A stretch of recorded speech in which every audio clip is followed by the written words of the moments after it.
Hey guys, we are live. Hey, what's going on? What's going on? Welcome back. Welcome back to part 2 of the Demand Better podcast. And our topic today is research. Let's not forget about the mission. We're here to educate and empower you. This episode is going to focus on research and media literacy. We want to be the consumer's guide in the Kelly Blue Book for you as you maneuver your way through the fitness and health space. Hey, Bo, what's up, man? What's going on? We got a guest here too, brother. Somebody new. You put a model on here, huh? This is an on-air personality, so he's got to be prepared. He's got to come right. He's got to look good. So yeah, Faraz and I met in New York City. He was visiting from Dubai, and that was before I moved to Dubai, and I was planning to. And I was like, hey, I'm gonna be where you come from. So yeah, it was a match made in heaven, some might say. But yes, Faraz is. I'll let you talk more about our friendship or whatever you want to talk about. Introduce yourself. The funny thing is, Corona, that's exactly how Bo introduced himself. That was back in I want to say 2015. 2014, I actually, and I'm about to, hold on. Oh, it's the wrong way. Bad preparation. And that was the picture where Bo was helping me move better. And he was like, yo, I'm gonna be in Dubai, we gotta connect, let's grab a cup of coffee, we gotta do this. That's it. and instantly I felt Bo's energy, and I was like, this guy is just absolutely phenomenal, not only in the box but also outside the box. The box is the thing that CrossFitters call the gym. Anyone who doesn't know that terminology, there we go. Yeah, and in all fairness, I did not even know when I started my CrossFit journey. Which, by the way, Bo, why is it called a box? I think it was coming from the black box, and everything is done in there. A black box. The concept is not the flight thing that you find after a crash, but the black box is where you throw ideas in, and again, it kind of ties into research. So I appreciate you asking that question in our theme today. So the black box is where you do your lab, you research and investigate things, and that should be the only factors that influence things in that box. So if you're in the box and you're doing thrusters and pull-ups, those are the things that you need to focus on and we can measure and look at. So I think that's where it comes from. I'm not 100% sure, but here's the proper photo for those listening on the audio version. It's at Reebok CrossFit Fifth Avenue there on was it 37th and Fifth Avenue. That's Vanessa doing a pull-up behind you, and you're doing a hip flexor stretch with a banded distraction. One of my favorite stretches still to this day, mobilizations. Anyway, we'll remove Faraz, that. looking good, brother. Looking good. Thank you, Corona. I appreciate that. I really do, and I'm glad I'm actually surprised Bo still has a picture. How did you find it? It was in my phone. I saved it somewhere, and I was like, I'm sure this will come up at some point, and here it is. It's come up. So now I feel bad. I wish I had a picture of Bo. From 2014. Right. Hey, Bo. Right. Yeah. Bo, why don't you take us through the summary of what happened last week, and then we'll get into it. Yeah, so the big takeaways we talked about from last week, we had our kind of first 2 chapters of this, looking at research, again, so the consumer can have a better understanding when we see something like red meat causes cancer, and there's this scare tactic, and we're going to talk about that. That's why we brought Faraz on of you got 90 seconds. If it bleeds, it leads, right? And so we tried to touch on those things. We got the expert here this week. So we dove into, some of the ways that we start having conversations. And I brought up Adam Grant, his book, Think Again. One thing we look at is you can be a scientist, a prosecutor, or a politician. Now, the scientist is what we should all aim to be. And you're seeking the truth, not just to win. So whatever side of the aisle or coin or whatever you want to say you're on, it's not just saying, hey, like, again, red meat is bad. It's like, well, what are the nuances? What are the truths? What does the science show? Are there other ways we could look at this? What is the other side saying? So that was a big part of what we talked about. We looked at evidence-based practice, how it's not just, there's a study that shows this, which is, again, where you get these 90-second tidbits or sound bites, and that's what the news has to report is new study found, what we have COVID going on right now. It's 2022, March 18th, and something might come out of, long COVID, for anyone not familiar with that, and it improves with vitamin D level supplementation. So, and again, that quick soundbite could be something very useful, but it could also be a very deceiving kind of just clickbaity type thing. So, and this is unfortunately where the world's gone to. So that's a big part of the concepts we're talking about. Another big one is the more confident somebody is and says, the study proves this thing, that again, red meat causes cancer. It's not impossible, but I'm coming from my scientific background. When somebody says this proves this, that is just not the way science is done. So it could say this study supports this hypothesis, but it's if somebody's coming out and saying, this proves that, then again, that's a big red flag, to say the least. And we can go a little deeper on some of those things. We're going to talk about pseudoscience and concepts like that. But yeah, I want to get Faraz here since we have him. Anything else I left out that you can remember, Corona, from last time? Not at all. You hit them all. My friend.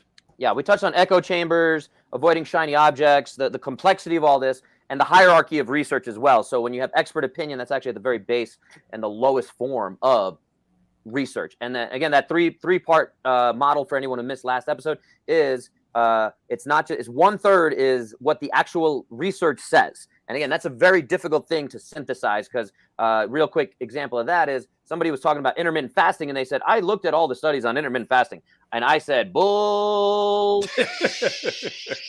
And what I looked at that, I went on PubMed, and that is the foremost kind of gold standard of where you're going to go find research articles. I typed in intermittent fasting, and it had over 277,000 articles. I really doubt that fella who made that claim, and he might be a good dude, and he might have just misspoke, but I really doubt that he actually looked at 277,000 things. We got a little spam in the comments here on YouTube. Naked HD XYZ online strips without closing. That's great. Anyway, we're gonna move on from that. I don't know how to block that spam or report that spam right now. But anyway, the triad of research again is what the research shows, which is difficult. 1/3 though is clinician experience. So Corona's been in the fitness space for 30 something years. I've been in the fitness space and health space for over 20 something years. So that clinician experience, however many thousands of people we've interacted with in that space, needs to be factored in to whatever that research is. And then that third part is the client expectations and experiences. So that's cultural factors, like we talked about with Aaron Clark on our previous episodes, all sorts of things like that. So hopefully I summed that up pretty well. There's a lot there. Again, we're trying to minimize it, but we're going to bring it over to Faraz, who is a on-air personality at WXYZ Detroit, which is an ABC affiliate. And again, Faraz, I'm going to throw it over to you to tell us what it is that you're doing here. Educate us. Thanks for being here, Faraz. I appreciate you guys. What you've been doing. I totally love the entire podcast that you've been building for quite some time now.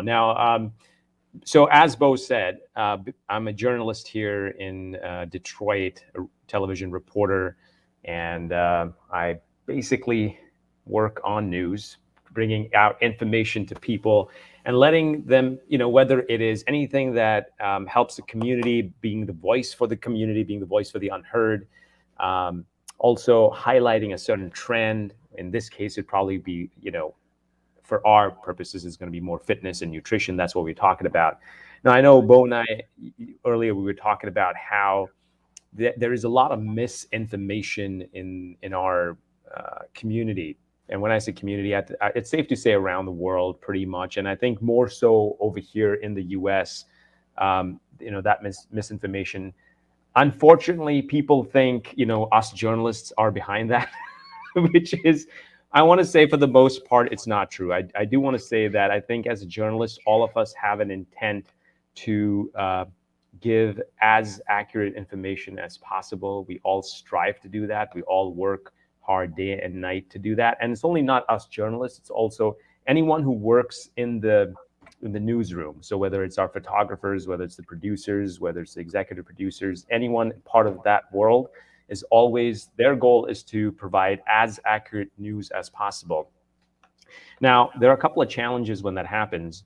Is traditionally speaking, any news report that you watch is anywhere between a minute to a minute 30 seconds. Now that gets challenging. The reason why is because when you want to convey as much information as possible, it is unfortunately not possible.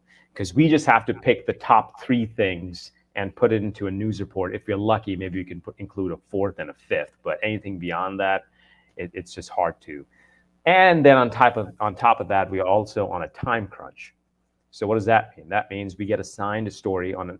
But by the way, this is a general reporter's job, so it'll differ from station to station. But a general assignment reporter, that's exactly what it is. They'll get the story on the day. If they're lucky, they might get it.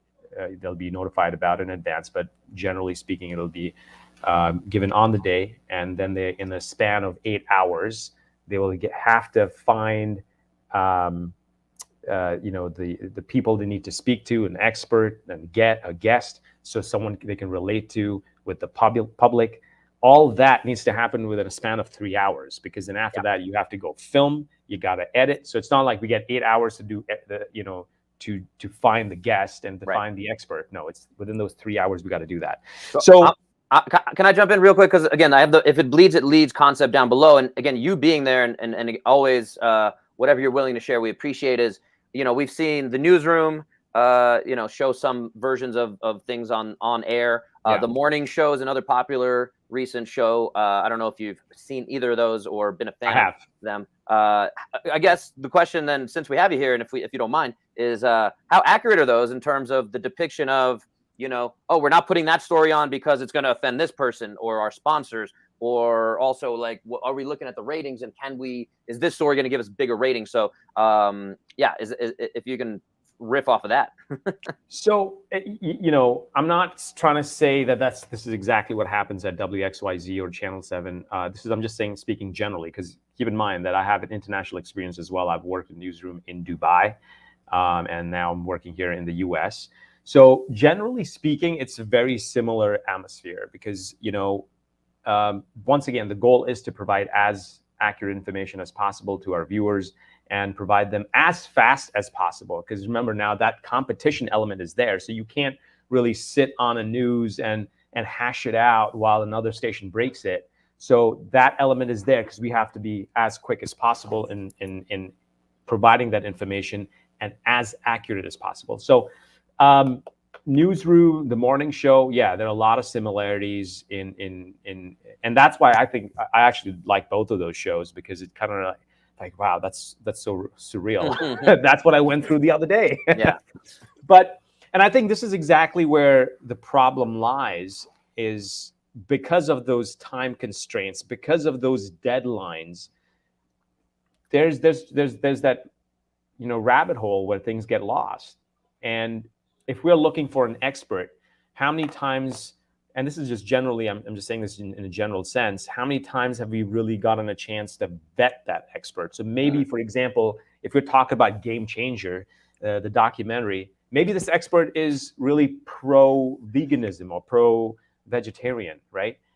So in that case, he or she, that expert, will obviously come out guns blazing, like, no, you got to eat vegan food, you got to eat your vegetables, and maybe completely eliminate meat eaters.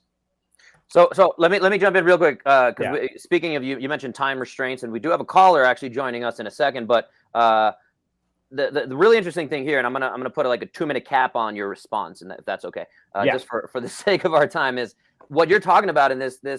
It's a really interesting concept of what's emerged is this distrust of science, distrust of the CDC, obviously with Corona on the call, but COVID, coronavirus, no relation between the two of them, is this what's emerged as this distrust of science. So whether it's Anthony Fauci, whether it's the CDC, people change their minds. At the end of the day, again, the news organization, I guess, has the job to inform, to educate. Somebody have a fax going on in the back? No, there's some construction going on. I can't do anything about that. Okay, we can mute you. I'm going to mute you because I have the power to do that. And so just throwing that question at you, how do you feel about the distrust of science, or what can the news organization do to say, this is the CDC, folks, this is what the CDC recommends? Again, I've seen plenty of headlines that throw out there of like, CDC recommends mask wearing or no mask wearing, and then, it's a tricky thing. Again, that's why we're having this podcast, this long form version of it. But I don't know if that question, if you resonate with that, and feel free to modify that. But that's my question to you is where does this distrust of science play into what the news is responsible for reporting? Look, as far as, I know, like we do that on a regular basis. We, quote CDC, we quote the appropriate authorities and experts. I think there's a lot of misinformation that comes out are people when they stop listening to experts and they start listening to social media influencers, for example. But my uncle on Facebook said. That's it. That's the Yeah. one, right? Yeah. So, I think that trend is a dangerous trend. Yes. Because sure, I mean, I'm not saying stop loving your uncle. I'm not saying stop listening to your uncle, but believing in everything they say is not necessarily the right path to go. And just like, I mean, they're human beings as well. They could be misinformed, but that doesn't mean you have to blindly follow them. I think hear them, but at the same time, we live in a day and age where you can verify facts so easily if you source the right information. So if you hear anything on the news, I'm not saying trust us blindly completely as well. Open your ears and eyes and see if we tell you something, and if you hear through our news report an expert telling you something, go online or speak to a reputable source. So for example, in this direct example, if I have a fitness question, my go-to person is Dr. Bo. And the reason why I do that is because I know he's credible. He's got a degree. He's got his experience backing him up. I got a few degrees, but that's okay. A bunch of them, right? But I will not come to Dr. Bo for a religious advice, right? So I'm not blindly following him. Right. I am following him for certain things, but not for everything. Well, that's a perfect segue to. Well, go ahead, Corona, if you had a question. No, go ahead. You got a guest. I'll ask. Well, yeah, question I wanted to get to our guest, and again, I think this is good stuff. So we're gonna bring on Colin Frederick, and I'm gonna put you in the solo, my friend, and we're gonna throw it over to you, my friend. Thank you for joining us. Where are you located right now? Are you over there in Detroit as well? Yeah, I'm in Detroit as well. Awesome. So give us a little heads up, and we'd love to answer your question. Health, fitness, demanding better. Just a heads up, I don't see Colin though. Either do I. I have him on the solo layout, so I believe I don't know why. Oh, I took you guys off. So okay, got it. But yeah, so Colin, go ahead. So as someone relatively new to the whole health, wellness, and fitness space, I got a lot of questions. So your expertise absolutely appreciated. I've been asking a lot of my body. I've been doing Brazilian Jiu-Jitsu lately, which is obviously very taxing if you want to do it multiple days a week. Mm-hmm. What should I be fueling my body with? Like what food should I be consuming when, so that I can optimize my not only recovery, but also strength growth, muscle growth, endurance, all that fun jazz. Awesome. Yeah, no, it's a great question. Recovery for Brazilian Jiu-Jitsu specifically. Corona's on here, so if you want to jump in, Corona, as well. I'm going to give my quick 2 cents, especially tying this into this whole concept of research. So number one for me is the ideal, the gold standard, and that I will always go to is all the research in the world in that triad I think you heard us talking about earlier of what does the research say, what is my experience as a clinician, and then what is your expectation and experience. So again, if I told you you should be eating 100 grams of pea protein a day, that might not work well for you. Because again, there was this study done, and maybe it was done in India, and that's where people are just very able to digest pea protein, and that's the thing that works best for them. So for you, I would say the number one answer is and the answer with a lot of these, and this is where we lose some people, and this is what Corona and I are trying to talk about, is it depends. Okay? Yeah. It depends is almost always going to be the answer. So the right answer from me, and if let's say you wanted to work with me, would be, let's see what you've done in the past. Okay. If you're relatively new and you haven't tried a lot of things, it's okay. What are you currently doing? And then let's see which levers we can pull on and what changes we can make and see what the effect is. Because that is science. That is a case study of N equals 1. N is the population. So if a study has 1,000 people, it's N equals 1,000. So the gold standard would be, let's experiment on you. And I can give you my sense of like, you probably need to have more protein. Everything you're doing should improve your sleep, because ultimately, if you're not sleeping better, we're going to be, you know, dragging, fighting against the current, so to speak. So protein for me is always going to be the biggest thing. Most people I work with undereat protein. Most people I work with don't breathe properly. So again, when you're talking 100%. about recovery, your nervous system, especially in something like Brazilian Jiu-Jitsu, is going to be a little bit off. And the breathing is so low hanging fruit and can make huge impact. So other things on recovery too is your soft tissue mobilization. What does your movement practice look like? So you're doing these things and you're getting put in weird positions. And I'm gonna you know, call out Faraz here, who I've helped him with a lot of his Brazilian Jiu-Jitsu injuries because he never quite addressed, you know, wrist strength and all these little things that come up as you start training something very unique like BJJ, if we can call it that. So I'm going to leave it there. If Corona wants to add anything, or if Colin, if you have other questions. No, the only thing I'm gonna add for Colin is really simple. Something that I repeat all the time. Look, man, it's not a one size fits all ever. There's so many different factors within the process of you getting recovery and being able to maximize what's best for you. And in the long term, you got to find out what that is, because what works for me may not work for you. And what works for Bo may not work for you also.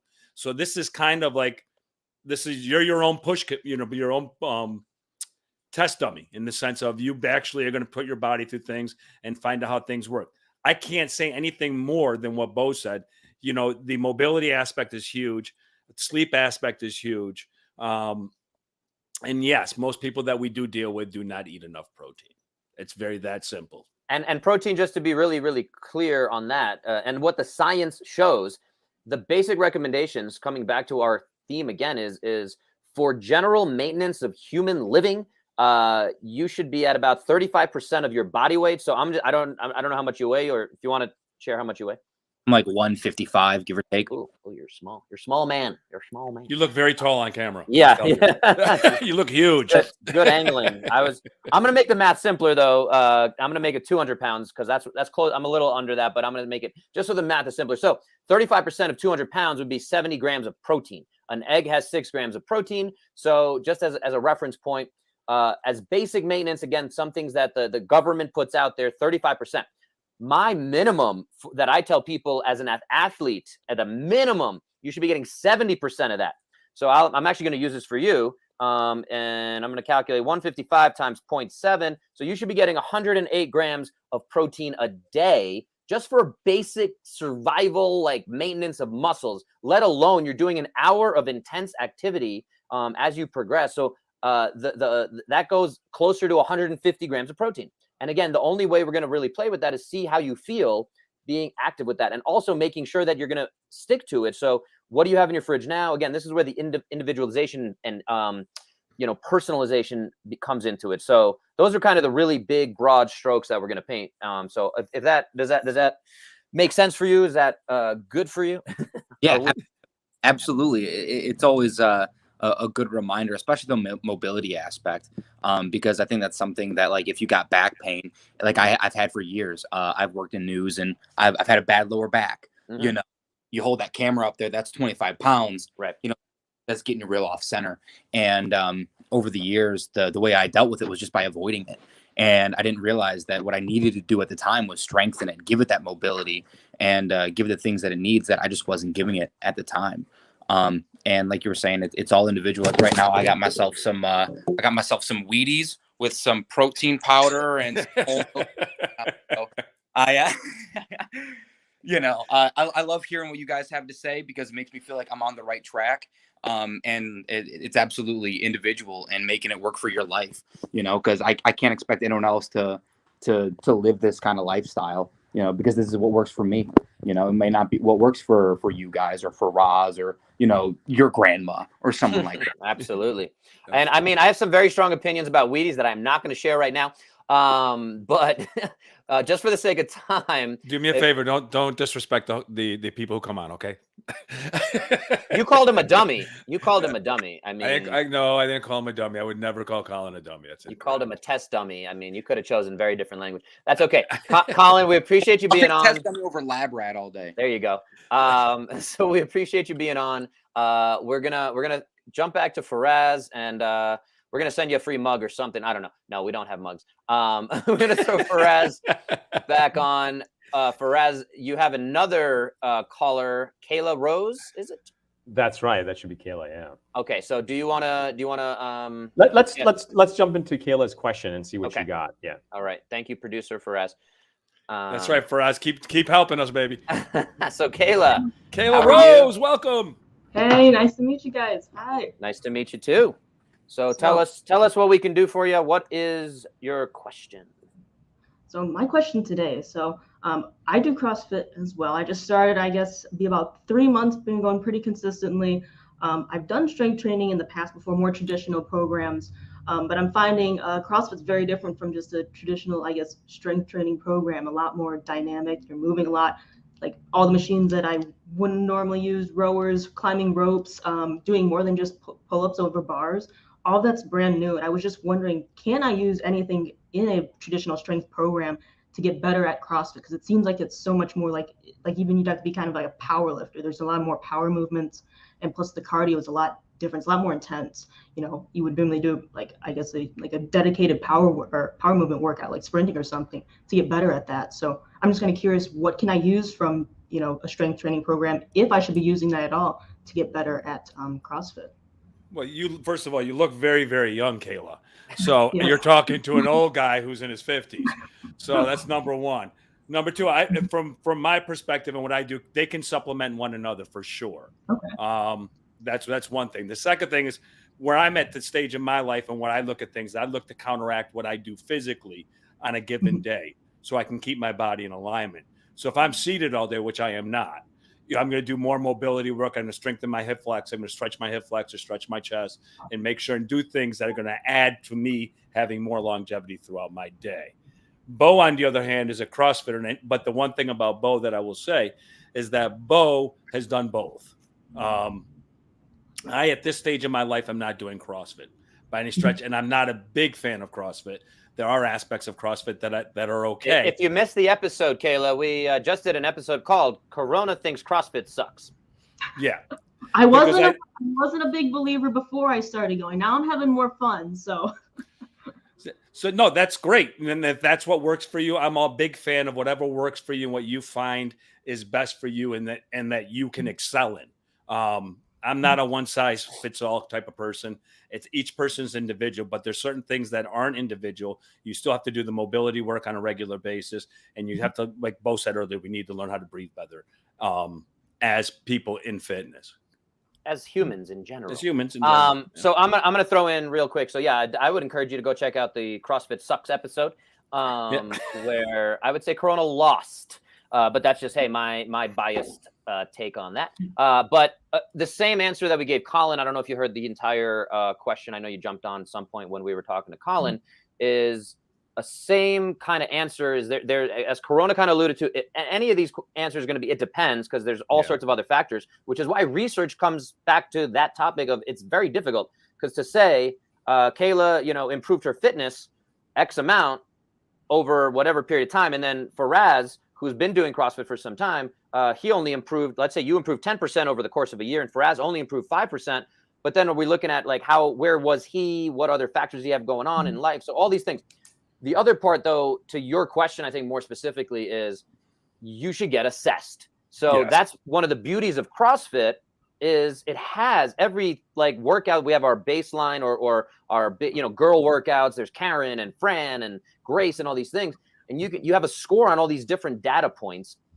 So that is an assessment in and of itself. And that's kind of the libertarian view of CrossFit, is at the end of the day, if you did Grace, which is 30 clean and jerks at 95 pounds is the RX for girls. If you started out and you only did it at 55 pounds and it took you 5 minutes to do it, and again, a year later, you were able to do it at a heavier weight and a little faster, and you did 95 pounds and it took you 4 minutes, you've clearly gotten more fit. So we have that assessment built in. So as long as all of those numbers are moving in the right direction and you're not getting more aches and pains, that's the kind of beauty of the system of CrossFit. It's constantly varied, high intensity, functional movement. So from that perspective, you shouldn't need to do a lot of other supplementing if the programming is done well. And again, I've been around CrossFit for a very long time. There's over 15,000 CrossFit gyms in the world, at least whatever the latest statistics are. And again, my 2 cents on all that is, again, if we come back to assessing you and your joint health. So if you're doing workouts and your shoulder range of motion is not going past, and I can't see your ear from the side, then we're talking about maybe there are some things we could improve upon. So now we need to assess you in those movements. And that's where I come in as a doctor of physical therapy. I work at a CrossFit gym right now. And I tell, a lot of times folks wait until they have an injury to come see me. So if your question is, what should I be doing? The answer is, we should assess you head to toe and look at, these whatever 50 different movements. How do you do on ring dips? How can you hold your positions overhead? How do you hold the bottom of a squat? How can you hold that stuff and learn to breathe there? There's all these journeys. So yes, I would love, I could talk about this. If you can't tell, I'm very passionate for hours. But the simple answer I'm going to throw at you is, again, get assessed. We can do that virtually. I'm not going to keep plugging myself, but whether it's somebody in person, whether you want to get assessed by me online, we'll give you a little discount code because you came on here as a guest. But yeah, does that make sense? And again, I apologize if I went all over the place there. No, Kayla, just to, not to interrupt you, but just to make something perfectly clear that in anything that we do, we need to actually have that baseline. We do need to be assessed so that we can actually work at a very, very high level when you're doing very stressful, high intensity type workout. So getting an assessment is a must. And you need an assessment in any form of, exercise program before you start so that you can actually go from point A to point B. Go ahead, Bo. Yeah, I was just going to add real quick is again, the analogy here is you're driving a race car, right? And so you would have your brakes checked, you would have your tire pressure checked, all that stuff, 100 points of checking every little thing before you were to drive that race car from 50 miles an hour to 100 miles an hour. And what CrossFit is a sport, it's a fitness regimen, but it's high intensity. So as you're having more fun, and I appreciate that you threw that term in there because it can be really fun. Even though it's suffering and things like that, but that shared suffering can be fun. And as you start to push your body and see those results and avoid the injuries, that's where it's really fun. And that's where, again, if you can drive and keep checking that, what that oil engine light, that little light that comes on the dashboard, that's something that if you don't check, you're probably going to have an issue at some point. And so how do you get the most out of it? And it comes back to, you didn't really give us your goals. And again, I was kind of going around that, but if your goal is to just get more fit, awesome. There's ways we can look at that. If your goal is to avoid injury, then we're talking about a different conversation. So coming back to it, again, it depends. And it really, there's a lot of layers to this question. So hopefully that made some sense, Kayla. Get assessed. Appreciate it. I will. Thank you. All right. Thanks for coming on. Thank you. And Thank you. yeah, we're going to, oh, that's the wrong thing. Sorry, guys. I'm new to this production thing. And we're going to remove her and throw Faraz back on. Hey there, fella. Faraz. Hello. That was some really good interaction right there. And I'm glad that, both Kayla and Colin had some great questions to ask. Because here's the thing. When it comes to body imbalances, I don't think people realize how much of a role it plays in recovery, injuries, and even your progression in your fitness journey. I remember once Bo explaining to me that, if your shoulder is tight, people don't even realize it could actually be triggered. Yeah, the pain could be coming from your back because your back's tight. And it was such I'm gonna throw in a quick soundbite for that. Okay. Is usually where the pain is the victim, Yes. but the criminal is elsewhere. Again, when we have back pain, Colin mentioned he has back pain, and he's saying, I have a camera up here, right? Yeah. It's not because the back is the problem. It might be weaker. We can strengthen it, but again, we have to figure out why that is. So throwing back to you, sorry. And you also, before Faraz goes, we are what we repeatedly do. So Correct. We have to be conscious of the habitual nature of what we do on a daily basis. And that plays a big role, right? Like what kind of job you're in, like kind of what's your work? If you're constantly at a desk typing, then, you have definitely got back problems. Your posture is weak. It's poor. And your training, and I think Corona said this on a previous episode, is your training should be primarily focused on reversing that damage that's happening, because 100%. You're not necessarily going to change your job. So you should be, just like your diet may be missing. Again, if you're a vegan, vegetarian for ethical reasons, great. But your diet is lacking these certain things, whether it's, iron, vitamin B12, all these things. So your supplementation should be focused around whatever your current thing is missing. So if your life and your job is to sit at a desk or to hold a camera, then your training should primarily, and I'm not saying you shouldn't do BJJ, but there should be that element of, okay. And again, most people, bad posture, cool. We need to do 1,000 pulls a day to undo all that bad 100%. Posture. And again, if we get these foundational components down, that's where we make the biggest difference. And the other thing is about doing those pulls that he's talking about. It's not what you're doing. It's actually how you go about it, how you do it, how you execute it, and the precision that you work at. Because the more precise, the better benefit you're going to get from it, the more results you're going to get, and the less injury is going to come about. So, and here's the problem. Here's the problem is like, where do people start? How do they even think about that? Because for the most part, people are, let's face it, your average person, if they hear fitness, they're thinking about, all right, let's go to one of those, commercial gyms, $10 per month, go there, but they don't know what to do. I'm just going to like maybe hit some dumbbells, some leg press, some squats, and call it a day, right? But everyone has a complete different view of it. But is it right? Most of the time, no. So what do?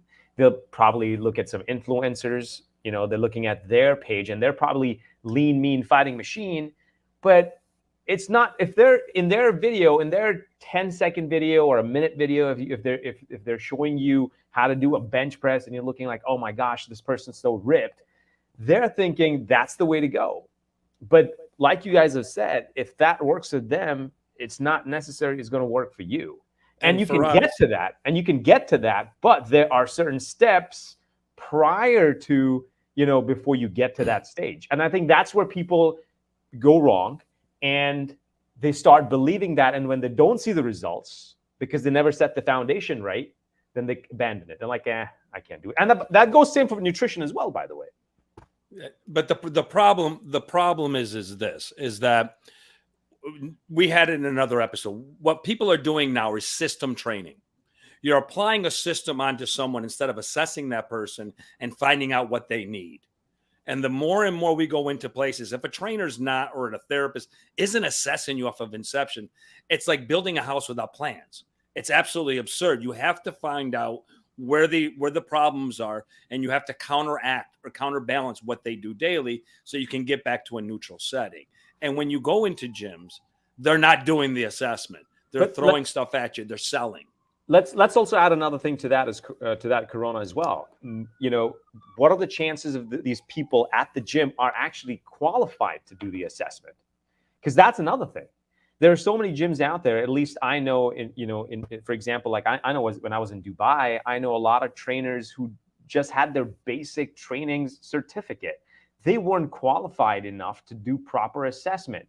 And then you're thinking, oh, well, this person's cheap and, couple of bucks and they're assessing me. They're just doing you basic thing, which they probably got off the internet. So once again, when you're, I think of it as an investment. And if you're actually getting the right assessment, the proper assessment, you're investing in yourself, because you're going to move better, not only in your fitness journey, but even in your day-to-day activities. If you're at work, because let's face it, if you're lethargic, if you haven't recovered, you're not going to be thinking straight. You're not going to be focused.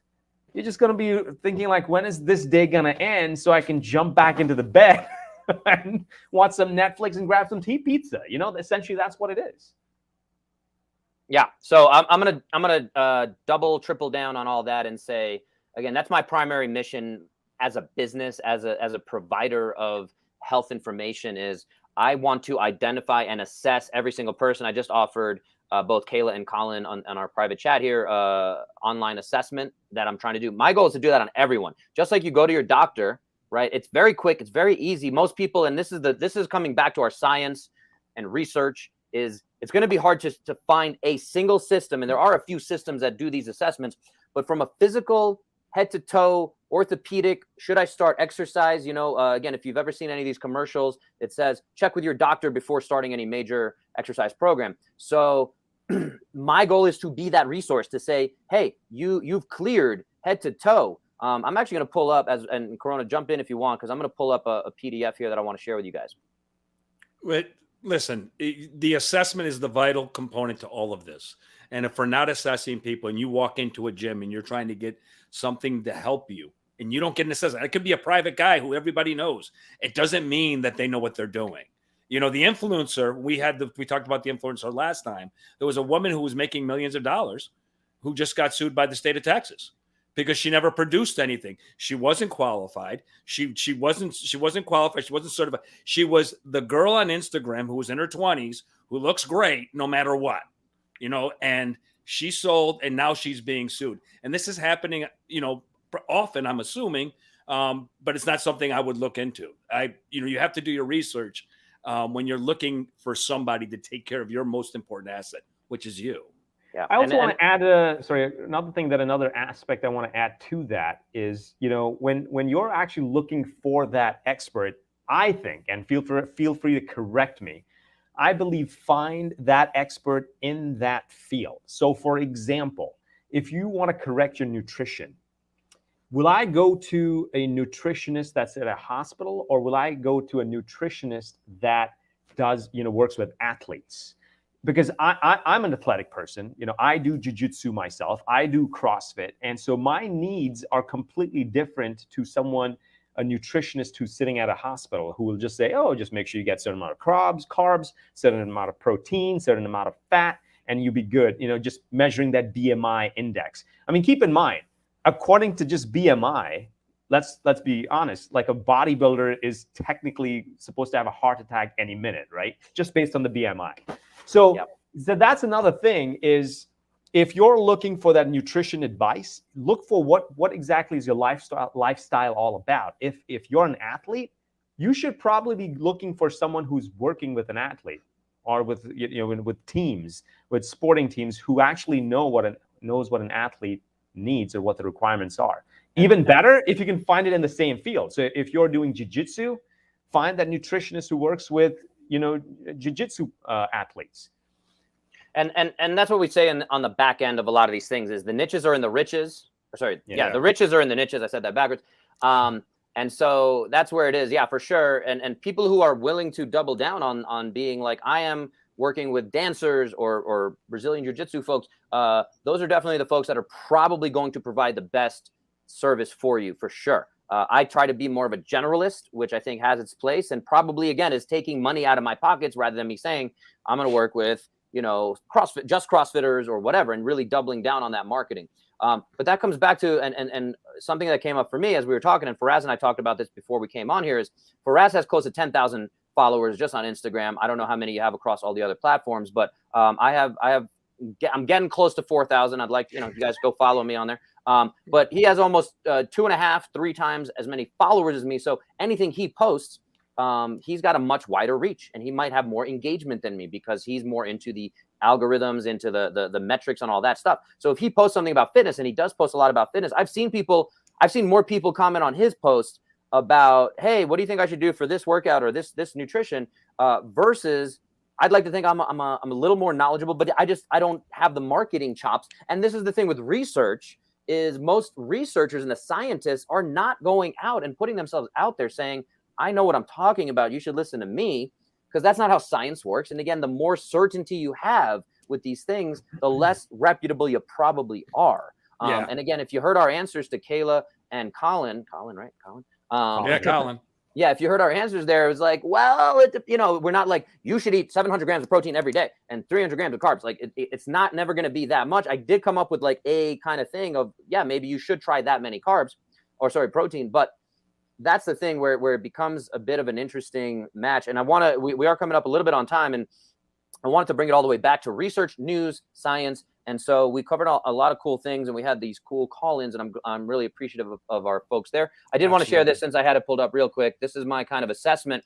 And so for those watching, or you can see it online, though, you probably can't see it. If you're on audio, you're going to have trouble seeing this. So maybe go check it out on video. But this is like my little report card I give people that I think everyone should have. You have your postural piece in there. You have how well you push, pull, twist. And this is only one part of a couple of different pages that I'm doing. So if you don't have that kind of annual orthopedic assessment or ever in your life, and you're doing things like CrossFit and wanting to be an athlete, like you should treat your body like an athlete. Like just even if you're not driving your car 100 miles an hour, you're just trying to get from New York City to Los Angeles. You should have your car assessed so that it's going to get you to do that job. Bo, let me do a little caveat for you, and just kind of everybody's an athlete. You need to get yourself checked out before you start exercise. The injury rate, we mentioned it last time.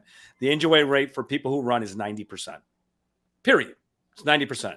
Get yourself checked out so you don't. It sucks as you get older. The injuries last longer and it gets worse. When you're younger, you can recover quicker. But get yourself checked first. And that way you can put yourself in a position to be successful. Well, let me ask you this, Corona, then. When it comes to assessment, I don't think people should just get assessed just only once in their life. It should be an ongoing annual thing, orthopedic, just like you go to your doctor to get your blood work done. So let's just do, I'm just going to give it, Bo's dead on, and I agree with Bo 100%. But I will also say, as your body changes, if you go into an exercise program, you haven't been in an exercise program, you go in, your body's going to change. The programming needs to change to support you. The assessment has to come also. There has to be a point in time. I assess clients all the time, and they're with me for 20 years. I'm still assessing them because you still have to get the right programming into that person. We're not, as fitness people, we're not meeting our people where they're at. We're just not. We're putting stuff on them when we have to meet these people where they're at, and we really have to counteract what they do daily. I say it all the time. Assessment is the holy grail for you to have longevity. And on that note, I think, again, we can talk about that topic for hours and hours, and we have a few other episodes about it. But I wanted to, since we have Faraz here, finish up on news, research, science. So, I had a question. I still hold it, and I want to ask Faraz real quick. Because of the speed of news that we have now, and everything's trying to be fast and be quick, has that really added to the lack of credibility within the news itself in terms of researching and stuff like that? Because you guys got to be fast, and you don't have time to put it out. So that's a good question, Corona. And, and I just want to circle back and remind everyone that, once again, as a journalist, our goal is, and our intention is, to provide you as credible news as possible with as accurate facts and data. But because of the time crunch, because we also have to meet deadlines, we are under pressure as well. There are chances that we might pick up the wrong data. For example, maybe data that is, if we had a little bit more time, once again, not our intention to, but if we've come across a data that only one person or one entity has studied, but I think the ideal would be if we could just compare that data with a bunch of other studies, that'd be fantastic. But if we just ran with one study, and if that study shows that you have a problem in the world of fitness and nutrition, and this is what's the problem, then that's what we're going to report on. And so, yes, there have been instances where, once again, I'm not speaking for the channel that I work for, I'm just speaking in general. There have been instances where reporters would get flack for, wait a minute, you reported on this, but if you look at this, it's so-and-so, the information is not correct. And then, we would have to respond by saying, look, in that moment, this is the study that we went for, this is the study that we looked at, and based on that, this is what we're sharing that information with you. So I can see how, I don't want to say misinformation from our end, but I would say it's easy to get lost. The information can get lost in translation. I think that can definitely happen.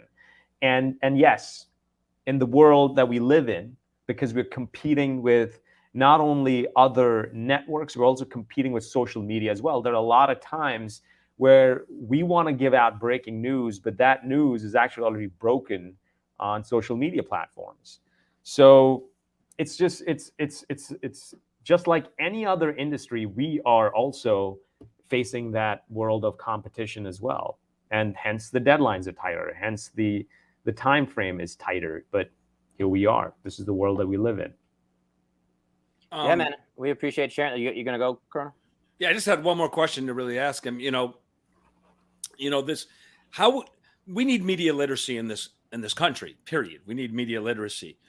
How would you advise people on how to do research and be efficient because you got to do things fast.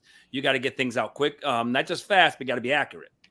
How would you, the best way to do that? So, Corona, once again, I like that question as well. I think here's the thing. First thing first, sticking with the world of nutrition and fitness, first thing first, go for credible sources. If you're just looking at how Bo brought that point up, like who's got the highest followers, I have more followers than Bo, but that does not make me a credible person when it comes to fitness and nutrition. All right. But unfortunately, there will be some people out there who would think, wait a minute, Faraz has got more followers than Bo. And whatever I post is going to be more credible. No, that's not the case. I don't have a degree in fitness or nutrition. And so go for credible sources. Doctors, whether it's medical doctors or PhD doctors, you should give them preference over people who are just saying, oh, we are movement experts. There's no such thing as movement experts. You can come up with any fancy title, but have they got that degree backing that up? Have they got that experience backing them up? Then also, when it comes to other, for example, when we do anything I know this is a little off topic, but just if you do anything COVID related, we look at CDC data, because once again, these are the authorized bodies to talk about it. They've got scientists working for them to talk about it. So look for authorized entities, look for approved entities, look for professional experts in the field who've got degree to back them up. Go for it, Bo. I was just going to add in, because again, that coming back to my question before we went to the callers there of the distrust of science, I think tying in Corona's question, the thought or hope here is the science, not just media literacy, but science literacy, because people are like, oh, they said to not wear masks, and now they're saying to wear a mask, and now they're saying don't, and they change their mind, and there's reasons for this. So obviously we could say, hey, they could have done a better job of, on this mask thing. But at the end of the day, I think the important piece here that, it's hard again for somebody in 90 seconds to say, don't forget, guys, science changes. As things emerge, as we get more data, we every day, every week, every month, we're getting more and more data, especially around this COVID thing. And we have to trust that, again, we're going to have different perspectives and different things. Hey, if anyone forgot, we used to think that the that the sun revolved around the earth, and that seems to not be true. It took a long time, and a lot of those things we used to think the earth was flat. Some people still do. How do we go about? Yeah. But part of that problem, Bo, is that the consumer's lazy, number one, and number two, they want to have somebody like Faraz, who's giving us the news, that he's fact-based. It doesn't matter. That's my man. He's always there. And the room for nuance is gone. They want the answer now. They want it fast. And since we're not giving it to them fast, all of a sudden you're not a credible source. And that's absurd. And I'm going to leave this as a bit of a cliffhanger for a future episode, because we're coming up on time. But you mentioned that. And again, we're the emergence of the Joe Rogans, the 4-hour podcast. The podcast that we're on now, though, we're coming up on an hour. The long form, the other alternative to news of John Oliver and Jon Stewart and the Daily Show and things like that have emerged over the last couple of decades now. I guess my question, since we have Faraz, and we can maybe close off on this or leave this as a cliffhanger, is what do you think of is that a more appropriate way to deliver the news, or is the news just whatever we expect it to be, the local news, and we're going to do nice stories about this girl selling Girl Scout cookies and this person saved a cat in the tree, and we want to highlight those local stories, and what do they call them, touchy feely stories, positive bring stories. Back Walter Cronkite. Yeah. So the question is, these long form emergence of podcasts, which we are here doing. How do you feel about that as a journalist? The fact that, again, just like we're saying, there's no movement experts, but Joe Rogan over here, people are going to say, what is he doing? Because I want to do whatever he does. So, where do you feel about that? I know that's a very loaded question. It's a huge question. Well, okay, so let me, I'll try to keep it as brief as possible. So the information trend has changed. Okay, so everything is moving online. I mean, literally, our news, by the time it comes on air, it's kind of old if you really think about it. That's why, hence that time crunch that I was talking to you about. Most of the news, breaking news or information is passed on social media right away, up front. And because to try to catch up with that speed, we don't have that luxury of sharing so much more information. And that's, I know, one thing that Colin was also sharing about as well in a private chat, is that, you know, we just touch upon a couple of points and then share and put it out there because we have to catch up with that speed as well. But, you know, when it comes to newer platforms, I think podcasts are definitely one way to go. But as long as you are listening to credible podcasts, I mean, you know, for example, I could come up with a podcast of fitness and nutrition, but is it really going to be credible in a sense? Will I be able to share sound advice in how to grow your journey in the fitness world? No, but I could probably share just my journey. You know, like, this is what has worked for me, and I think that's where, if you're honest about it and you're not trying to oversell your product by claiming to be an expert now, this is where I think, you know, that the right intention comes into play. So, for example, you and Dr. Bo and Corona, our goal is over here to promote, you know, healthy living, whether it's through a fitness program, an effective fitness program, recovery, nutrition. That's great. But now all of a sudden, if you guys start talking about like religion or COVID, you know, and your followers start to believe it, that's misinformation, because, no offense, you guys have no credibility to talk about that topic. So that's why, you know, I think new platforms are super important. I think podcasts, social media, these are powerful platforms if used properly. And just be responsible. That's another big thing. I mean, you know, some people are just not responsible enough, and they keep sharing information that is not accurate. And look, we live in a country that has freedom of speech, so no one's taking that away from you. But I guess at some point, everyone needs to be responsible, and whatever information you put on the internet. You still can't scream fire in a crowded movie theater. Correct. And that's what a lot of folks are doing, unfortunately. And that is the misinformation. They should be held accountable.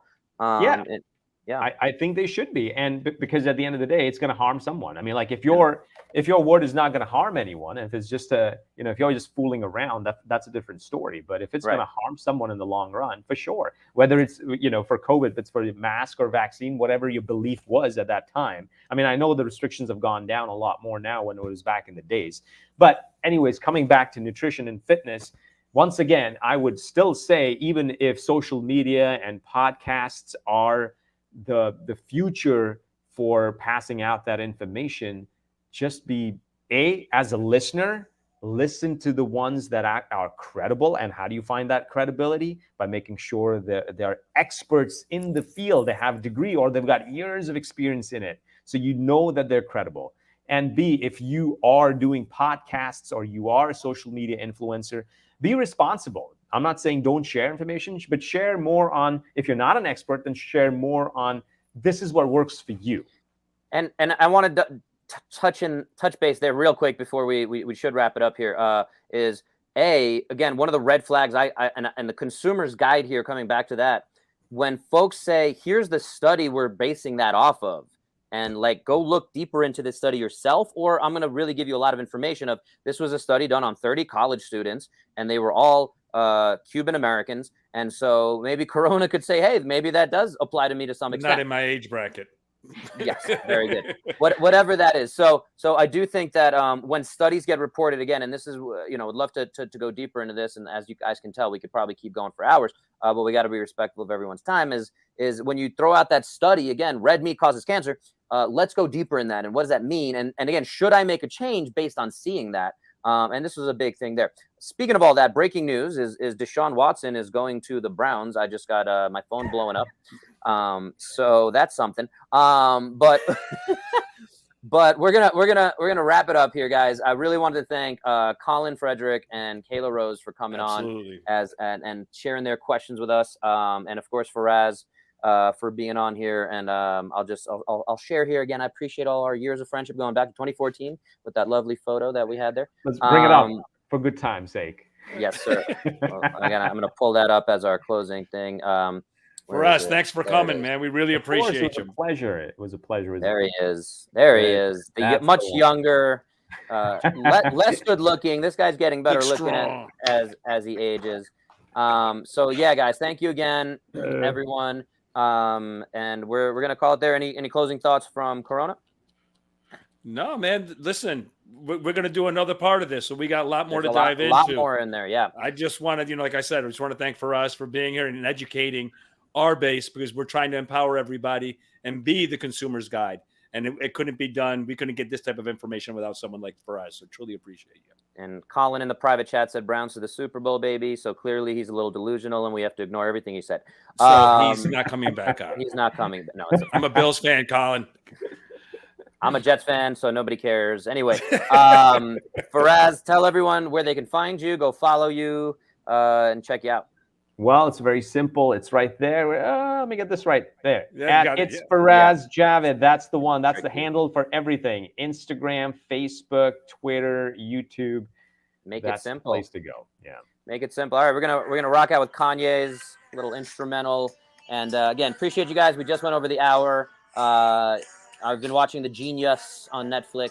It's pretty entertaining so far. But yes, thank you again. I am gonna, before we close off, and Browns fan here, Mr. Colin, Wheaties, probably not the healthiest thing you could ever be doing. We could talk about that later, though. I sent them my email. They're gonna reach out to me. I've literally had people say, like, I think I'm doing all the right things, and I'm eating Wheaties, and they did a good job of marketing, and I think that's a great example of that pseudoscience that we're talking about that gets dispersed. We're gonna talk about game changers. I know Faraz has a lot of thoughts on that. Again, if you guys, we talked about it last time. We're gonna go a lot deeper into game changers. So if you haven't seen it, go check it out. And we definitely want to do a deep dive there. So closing out, hope you guys got better today. Demand better. Got 1%